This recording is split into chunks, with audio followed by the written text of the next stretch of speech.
It's one thing to talk to Jesus. It's another thing when Jesus talks to you. Exactly. Okay, well, that's different. That's different.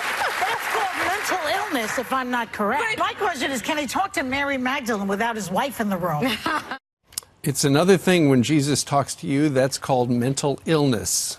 That was Joy Behar yesterday on The View. They were responding to a clip from Omarosa where she was talking about her time at the White House, and she said that Mike Pence said Jesus tells him to say things, and that's what precipitated that conversation. Yeah, I'm kind of torn about keep rolling clips of The View because we're making it relevant again. I like life when for 5 years we ignored The View. You aren't interested in the crazy things they say to America? Not really, because we give them ratings and they stay on television. Well, let's ask Tomi Lahren. She's a Fox News contributor. She's been following this story, and we wanted to have you on to get your opinion about it. What do you think about Joy Behar mocking the vice president for his Christian faith?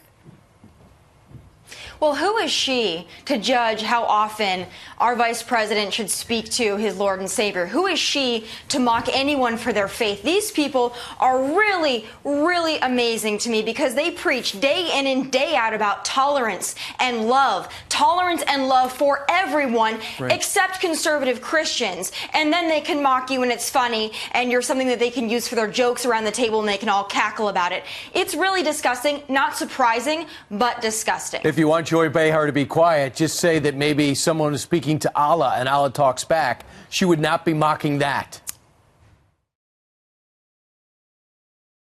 And she said, it's one thing to talk to Jesus. It's another thing when Jesus talks to you. That's called mental illness, if I'm not correct, hearing voices. What do you think of those comments? I'm going out on a limb here, and I'm going to tell you, when a tree limb and a hot wire fell across my car, I was driving home from a storm many, many years ago.